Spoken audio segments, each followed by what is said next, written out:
जब दरख्त अच्छा होता है ना तो फल भी अच्छा होता है। खेत अगर अच्छा हो तो फसल भी अच्छी होती है।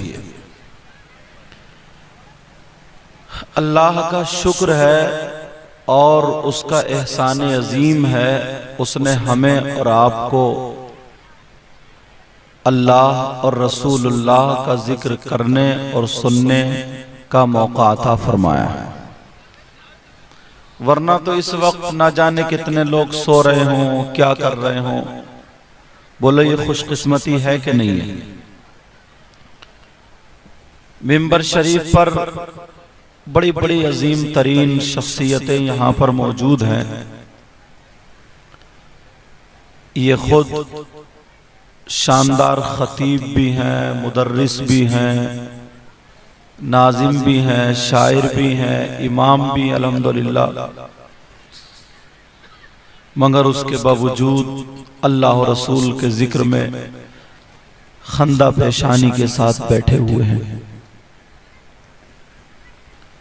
आप समझ रहे होंगे कि मैं कुर्सी पे बैठा हूं तो सबसे अच्छा मैं ही हूं, मगर प्यारे ऐसा नहीं है। मैं तो ये समझ रहा हूं कि सबसे बड़ा गुनाहगार मैं ही हूं। आप लोग मेरे लिए दुआ करें। पता नहीं इन लोगों में जो मिंबर शरीफ पे बैठे हुए हैं कौन ऐसा हो जिसकी अदाएं अल्लाह और रसूलुल्लाह को पसंद हो, और आप लोगों में भी कौन ऐसा हो जो देखने में सीधा साधा भोला भाला हो मगर उसकी अदाएं अल्लाह और रसूलुल्लाह को बहुत पसंद हो। नाजिम साहब, असल में नाजिम का काम जो होता है ना वो पूरे मजमे को संभालना, डील करना। जैसे एक मदरसे का मुदर्रिस, स्कूल का टीचर, कोई भी बच्चा अगर इधर आदर हो तो वो कभी कभी कमची भी उठा लेता है, डांटता है, डपटता है, मगर वो दुश्मन नहीं होता है। नाजिम साहब ने अगर आपको संभालने की वजह से कुछ जुमले अगर सख्त कह दिए हों, किसी के दिल पे लगे हों, तो हम माफी चाहते हैं, क्योंकि हमारा और आपका सबका मकसद ये है कि नबी की जिंदगी आप तक पहुंचाएं, पैगाम पहुंचाएं। जो डॉक्टर होता है ना, अगर कहीं पे मैल पीप पड़ जाए, पक जाए, तो डॉक्टर उसका चीरा लगाता है, तो तकलीफ तो होती है, मगर वो डॉक्टर दुश्मन नहीं होता है। वो डॉक्टर दुश्मन नहीं होता है। जब वो मैल वगैरह निकल जाता है तो आराम से सोता है। इसी वजह से नाजिम के ऊपर बहुत जिम्मेदारी होती है, पूरे मजमे को संभालना, इधर आदर ये सब। वरना तो अल्हम्दुलिल्लाह इनका भी अखलाक बहुत प्यारा है, लाजवाब है। और आलिम एक ऐसा ही होना चाहिए जिसको देख करके खुदा याद आ जाए। प्यारो, तवज्जो रखें जरा मेरी तरफ, कुछ बातें सुने। अभी मुझसे पहले खतीब हिंदुस्तान हजरत अल्लामा व मौलाना मोइनुद्दीन चतुर्वेदी और हजरत अल्लामा व मौलाना अब्दुर्रहमान बरकी, अब मुझे पूरे स्टेज के नाम भी याद नहीं है, ऐसा नहीं है। हाँ अभी, हाँ उनको तो जानते ही हूँ मैं, स्टेज पे वैसे भी, और सैयदों का फैजान भी है इन पर अल्हम्दुलिल्लाह। हजरत अल्लामा मौलाना जहांगीर साहब क़िबला। तो मुझे सबके नाम याद नहीं है, मगर ऐसा नहीं है कि जिनके नाम ले दिए वही मेरे ज्यादा अजीज हैं। जो भी अगर आलिम है, परहेजगार है, मुत्तकी है, दिल में खौफ खुदा है, तो वो मेरे सर का ताज है। बेशक नाम मुझे भले याद नहीं है, मगर अपने नाना का फरमान जरूर याद है। आका फरमाते हैं अब इस तरफ से आप इधर तक, इमाम साहब क़िबला की इतनी मेहनत है हजरत, इतने फोन किए मुझे अल्हम्दुलिल्लाह। एक इमाम ऐसे ही होना चाहिए यार, जिस दरख्त पे ना फल ज्यादा हो फल, तो वो दरख्त की टहनी शाखें झुकी हुई होती, बोलो होती है नहीं होती, और जिस पे अगर फल ना हो तो वो खड़ी हुई होती। इतनी इनकिसारी, ये जबकि अपने वक्त के खुद जय्यद मुकर्रिर हैं सारे लोग, मगर उसके बावजूद भी बैठे हैं। मैं तो बेकार हूं, दुआ करो अल्लाह मुझे भी अच्छा कर दे। तो इस तरफ से लेकर के इधर तक इनका चेहरा देखें और तारुफ। आका फरमाते नजरतुन इलल आलिम, मैं कह दूं आप कह दें कि ये अच्छे हैं, तो ये अच्छे हो भी सकते हैं, नहीं भी हो सकते हैं। और अगर आका जिनको कह दें, नबी जिनको फरमा दे वो अच्छे हैं, तो फिर वो अच्छे ही होते हैं, बहुत अच्छे, क्योंकि नबी की बात है वो। आका फरमाते हैं नजरतुन इलल आलिम अहब्बु इलैया मिन गिबादति सना, किसी आलिम की तरफ एक मर्तबा देखना, कुछ पढ़ना नहीं, दुआ भी नहीं करना, नजरतुन नकिरा का सिगा, एक मर्तबा देखना, अहब्बु इलैया मिन गिबादति सनतिन, आका फरमाते मुझे 1 साल की इबादत से ज्यादा पसंद है।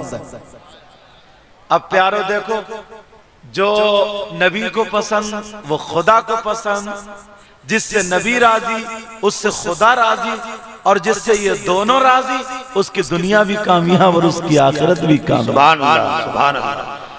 अल्लाह के रसूल सल्लल्लाहु ताला अलैहि वसल्लम इरशाद फरमाते हैं, अगर कोई आलिम या तालिबे इल्म, आलिमन और मुताल्लिमन का लफ्ज़ हज़रत, अगर कोई आलिम यानी पढ़ाने वाला या पढ़ने वाला किसी बस्ती के कब्रिस्तान से गुजर जाए, मर्रा का लफ्ज़, खाली गुजर जाए, दुआ ना करे, कुछ पढ़े नहीं, आका फरमाते उसके गुजरने की बरकत ये होगी कि अल्लाह ताला उस कब्रिस्तान के मुर्दों से 40 दिन के लिए अजाब उठा लेता है।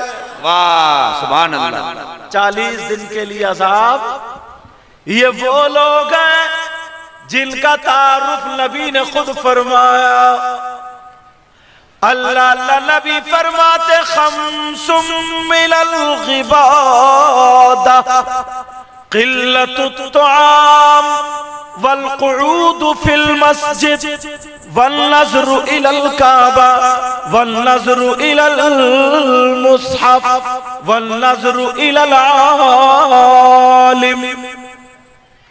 नबी ने फरमाया 5 चीजें इबादत में से। कितनी चीजें बोलो प्यारे? नंबर 1 क़िल्लतुत तुआम, कम खाना इबादत। अब जो पेटुए हैं सांस लेते ही नहीं, खाने पे वो सोच लें। आका फरमाते कम खाना इबादत, ताकि रुकू सुजूद में परेशानी ना हो। और नंबर 2 क़िल्लतुत तुआम, कम खाना इबादत। नंबर 2 वल क़ुऊद फिल मस्जिद, मस्जिद में बैठना इबादत। आप लोग मस्जिद जाते हो? अल्लाह के घर में जाते हो? 5 वक्त में है जुम्मा जुम्मा? मुसलमान जुमे की नमाज पढ़ते ही जन्नती हो जाता है। 5 वक्त की नमाज नहीं, खाली जुमे की नमाज पढ़े और जलसे में कोई कह दे जो नारा लगाए वो जन्नती है, तो 2-4 लोग खड़े होकर के नारा लगा देते। खाली नारा लगाने से काम नहीं चलेगा। अगर रस्मी नारे लगाते हो, दिखाने के लिए नारे लगाते हो, तो तुम्हारे नारे किसी काम के नहीं। अगर नारा लगाना तो अपने कैरेक्टर से नारा लगाओ, किरदार से नारा लगाओ, अपने आमाल से नारा लगाओ। गिरे बाल फाड़ फाड़ के, हाथ कुदा कुदा करके नारे लगाने वाला सिर्फ खालिस नबी का गुलाम नहीं होता।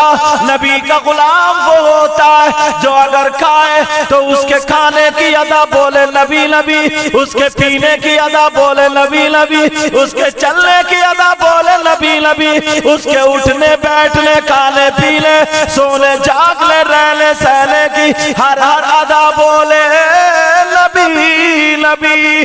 वो गुलाम नबी होता जो अगर चले तो लोग कहें जब मुसलमान ऐसा गए तो फिर इनका इस्लाम कैसा होगा। अल्लाह अल्लाह अल्लाह।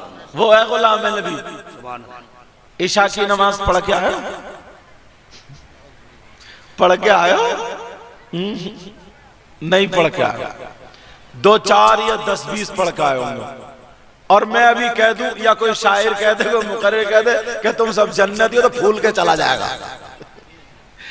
कलमा पढ़ा है जन्नती तो हो, मगर उससे पहले कब्र में सर्विस भी होनी है, उससे पहले कब्र में पिटाई भी होनी है।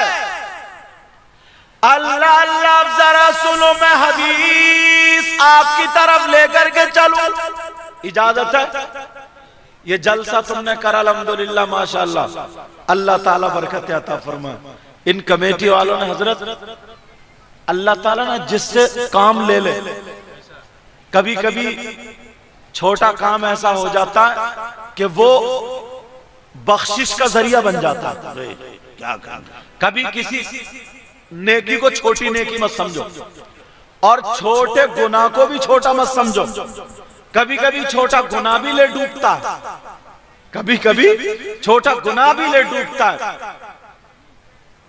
अब जरा जलसा करने वालों सुनो, जलसे में आने वालों सुनो, आका से पूछो, आका आपके उम्मती नमाज भी पढ़ते हैं, रोजा भी रखते हैं, ज़कात भी देते हैं, हज भी करते हैं, जलसा भी करते हैं, नाते भी, तकरीर भी, सारे काम अच्छे करते हैं। बोलो करते नहीं करते? मगर आका आपकी उम्मत में क्या ऐसे लोग भी हैं जो नमाज पढ़े तो उनकी नमाज कबूल नहीं होती, रोजा रखे तो रोजा कबूल नहीं, ज़कात दे तो ज़कात कबूल नहीं, हज करे तो हज कबूल नहीं, जलसा करे तो जलसा कबूल नहीं, तकरीर करे तो तकरीर कबूल नहीं, नात पढ़े तो नात कबूल नहीं, नारा लगाए तो नारा कबूल नहीं, कोई इबादत काबिल कबूल नहीं। जरा टटोलो हदीस तलाशो तो नबी फरमाते हाँ, काला काला रसूलुल्लाह सल्लल्लाहु तआला अलैहि वसल्लम, सलासा ला यक़बलुल्लाहु अज़्ज़ा वजल सर्फ़न वला अदला, आक़ व मन्नान व मुकद्दिबुन बिक़द्र। नबी फरमाते हाँ है, 3 गुनहगार ऐसे हैं, 3 पापी ऐसे हैं, 3 मुजरिम ऐसे हैं जो वो कोई भी इबादत करे। बहन अब मर्दों बताइए, अच्छा बहन असल में ना इतने सीधी हैं, उनका मतलब गलत इरादा ऐसी औरत का कभी हो ही नहीं सकता। सही बता रहा हूँ मैं, सही बता रहा हूँ मैं। ऐसे लोग बहुत नेक होते हैं, उन्हें पता ही नहीं है, उन्हें अच्छी बात लगी वो नोट देने यही आ गई, सीधी भोली। मगर मैं बता दूं, सबके लिए मसला ये है, शरीयत ये कहती है औरतों को बेपर्दा मर्दों के सामने आना जायज नहीं। ठीक है? अब मेरी बहनें सब सुनेंगी। कभी अगर पीर है ना, पीर ऐसा नहीं है कि पीर के हाथ पांव दबाने डटी पड़ी है, पीर के भी हाथ पांव दबाना औरतों को जायज नहीं। पीर से औरतों का पर्दा है, और बाज पीर इतना बड़ा कम बखत है, औरतों से मुसाफे कर रहे हैं, मुसाफे, बड़ी पिटाई होगी इस पीर की भी, और साथ में उसके ऐसे मुरीदों की भी। मगर सुनो, बात निकल ना जाए। अब मेरी बहन इंशाल्लाह याद रखेंगी, कोई बात अच्छी लग रही है अपने बच्चे को, किसी छोटे बच्चे को लेके भेज देंगी, अल्लाह कबूल करेगा। बात क्या चल रही थी?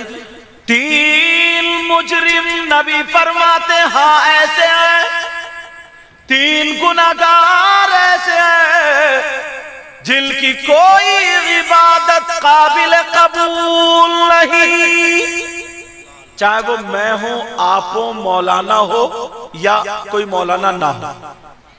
समझ में आ रही बात? कितने लोग हैं बोलो? अब मैं खोलूं, अगर आप लोगों में से कोई ऐसा हो तो तौबा करेगा बोलो। जलसा तुम्हारे लिए कामयाब तभी तो होगा कि यार हमें पता ही नहीं है, हम वो गुनाह कर रहे हैं, गुनाह करने के बाद अब नमाज पढ़ रहे हैं तो नमाज कबूल नहीं, रोजा भी कबूल नहीं, जलसा भी कबूल नहीं, कोई इबादत कबूल नहीं, तो पहले इसी गुनाह से तौबा करें ना। बोलो चाह रहे हो ना? अल्हम्दुलिल्लाह बोलो ताकि तुम्हें सवाब मिले। माशाअल्लाह। 3 लोग ऐसे, नंबर 1, कुछ लोग सोच रहे होंगे यार शराबी होगा, शराबी, कुछ लोग कहते होंगे चोर होगा, चोर, अपने अपने जहन के एतबार से। मगर बहुत सारे लोग ऐसे हैं, कौन है जिसकी कोई इबादत काबिल कबूल नहीं। बहने भी सुन ले, भाई भी सुन ले, जरा तवज्जो से मेरी एक एक बात लेकर के जाना, बहुत ज्यादा शोर नहीं मचाऊंगा।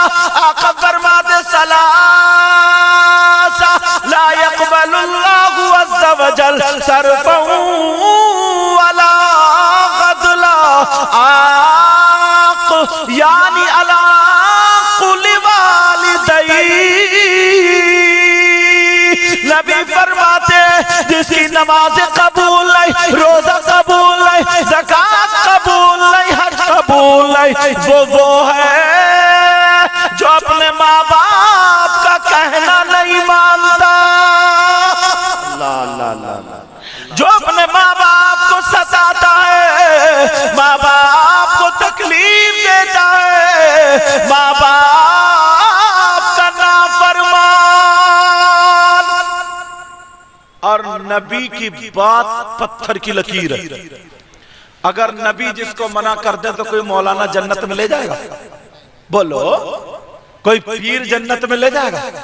नहीं ले जा सकता। और मैं तो हदीस भी सुना रहा हूं, अल्लाह बरकत फरमाए। बेटा अंगूठी एक पहनना जायज है, ठीक है? हाँ, क्या करेंगे बोलो? अंगूठी जैसे ये मेरी चांदी की है ना, ये मसला भी बताई दूं। चांदी की 4.5 माशा से कुछ कम, कितनी बोलो? 4.5 माशा से कुछ कम। चांदी की एक नग की एक अंगूठी मर्द के लिए पहनना जायज है। इसके अलावा प्लास्टिक की, लोहे की, सोने की, चांदी के अलावा किसी भी धातु की या 2-4 नगों की मर्द को पहनना जायज नहीं। औरतों को चांदी की पहनना जायज है, सोने की भी पहनना जायज है। प्लास्टिक की या वो इल्टी गिल्टी क्या होता है ना, वो औरतों को भी जायज नहीं। समझ में आ गई बात? अब पहनोगे बेटा तो एक ही अंगूठी, ठीक है?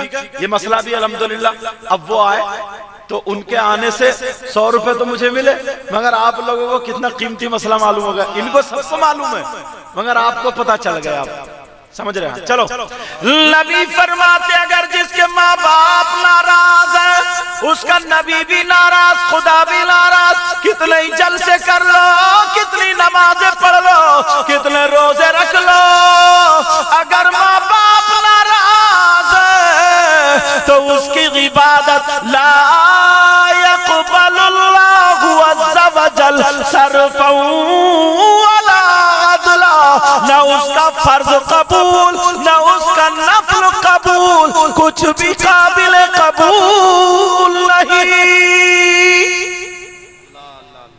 मैं आया, मेरे लोगों ने इतने हाथ चूमे के सैयद साहब आए, आले रसूल नाजिम साहब ने मेरी इतनी तारीफ करी।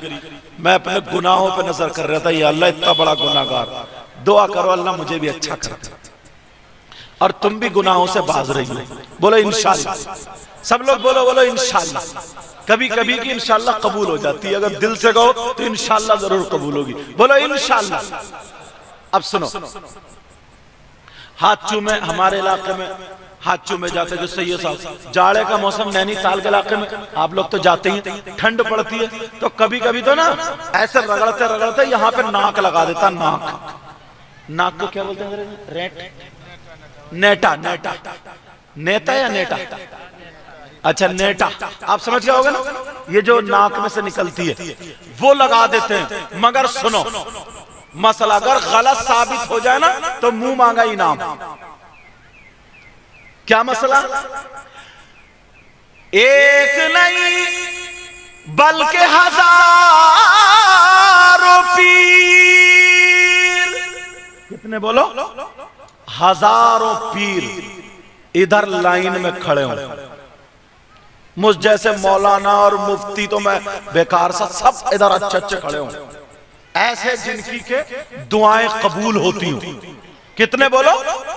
नकलियों की बात नहीं कर रहा हूं मैं, असलियों की बात कर रहा हूं। 1000 मौलाना या 1000 मुफ्ती, 1000 पीर जिनकी दुआएं कबूल होती हो, और तुम्हारे माँ और बाप इस लाइन में खड़े हो।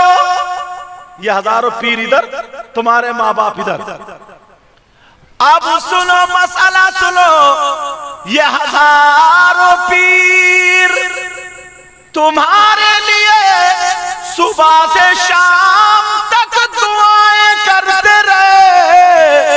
अगर तुम्हारे माँ बाप नाराज है तो एक की भी दुआ तुम्हारे हक में काबिल कबूल नहीं। मैं आया नोट दिए, देना चाहिए। इन उलमा की खिदमत, पीरों की खिदमत करनी चाहिए, मगर अम्मा और अब्बा का भी ख्याल रखना चाहिए। ऐसा ना हो कि हजारों नोट देते हो, इसमें कंजूसी मत करना, मगर माँ को खांसी आ रही है, 100 रुपए की दवा भी नहीं दिला पाते हो, बाप का चश्मा भी नहीं दिला पाते हो। अल्लाह बरकत फरमाए। अब मुसाफा नहीं करूंगा, यहीं रख के जाओगे, क्योंकि मैं डिस्टर्ब हो रहा हूँ, समझे? या हजरत से, हजरत अल्लाह मौलाना अब्दुल रहमान बरकी है, बिजली की तरह बरसते हैं या गरजते हैं, दोनों काम करते हैं। तवज्जो, अल्लाह बरकत फरमाए। तो अगर माँ बाप नाराज है, माँ बाप, तो एक की भी दुआ तुम्हारे हक में काबिल कबूल नहीं। तो पहला सबक, पहला मैसेज यहां से क्या लेकर के जाओगे? माँ बाप को राजी करोगे। कितने नमाजें तो पढ़ रहे हैं, जलसे भी कर रहे हैं, कमेटी भी, सब बातें हैं, मगर माँ बाप को तकलीफ नहीं, माँ बाप को नाराज नहीं। बेटा मैं इस बात से हरगिज खुश नहीं होऊंगा कि तुम मेरे हाथ चूमो, मेरे हाथ चूमो और अपने माँ बाप को भूलो, हरगिज ये नहीं। मेरे नबी का, हमारे आपके आका का पैगाम यही है, जरा तवज्जो से सुनना। अगर जिसके माँ बाप नाराज है, उसका नबी और उसका खुदा भी नाराज। समझ में आ रही बात? अब सुनो एक बात और, आप लोग चाहते हो आपकी दुआएं कबूल हो, बोलो ना, बोलो, कुछ ना कुछ तो बोलो, मुझे पता चले कि समझ में आ रहा है या नहीं। आप मेरी बात समझ रहे हैं ना? ऐसा तो नहीं है पार जा रही है? अगर समझ रहे हैं तो अल्हम्दुलिल्लाह बोलो, माशाल्लाह। और अगर नहीं समझ रहा है तो जज़ाकुमुल्लाह बोलो। अच्छा समझ रहे हैं, समझ रहे हैं, अल्हम्दुलिल्लाह। अल्लाह आपको इतना दे, इतना दे मेरे मौला, इनकी तमाम परेशानियों को और तमाम औलाद रसूल के सदक़े में दूर फरमा दे। ऐ अल्लाह, जिसकी जो तमन्ना है उसको पूरा फरमा दे। हमारे इन सब उलमा को अपने दर से गिना नसीब फरमा, किसी का मोहताज मत रख। आप लोग चाहते हो कि आपकी दुआएं कबूल हो जाएं, मैं भी चाहता हूं, और यही वजह आप लोग अच्छे अच्छे लोगों के पास जाते हो, अजमेर शरीफ भी जाते हो और बिलग्राम शरीफ भी जाते हो, मारेरा शरीफ भी जाते नहीं जाते, बरेली शरीफ, जहां जहां जिसकी समझ में आती। मगर एक बात बताओ प्यारे, मस्जिद में भी जाते हो, तुम्हारे यहाँ किसी अल्लाह वाले का मजार होगा, मुझे नाम मालूम नहीं है, वहां भी जाते हो। तो मगर एक बात बताओ, तुम्हारी सबकी दुआएं कबूल हो जाती हाथों हाथ? अगर हाथों हाथ कबूल होती ना, तो अब तक पड़ोसी को मरवा चुका होता। क्योंकि इतना जलन, इतना हसद, जरा सी गलती, या अल्लाह उसे टपका दे, खत्म। मगर उलमा के लिए यह बात बताऊं, बुखारी शरीफ अगर पढ़ेंगे, बाबु दुआ निकालेंगे, तो उसमें यह लिखा है कि जो भी मोमिन दुआ करता है उसकी दुआ को अल्लाह तबारक व ताला महफूज करता है, और अगर उसके बंदे के हक में बेहतर होता है तो उसी वक्त उसका रिजल्ट दे देता है, और अगर बेहतर नहीं होता तो उसको रोक लेता है, हश्र के मैदान में उसकी जजा उसे मिलेगी। समझे? ये मैंने इन वालों के लिए बात बता दी। अब सुनो,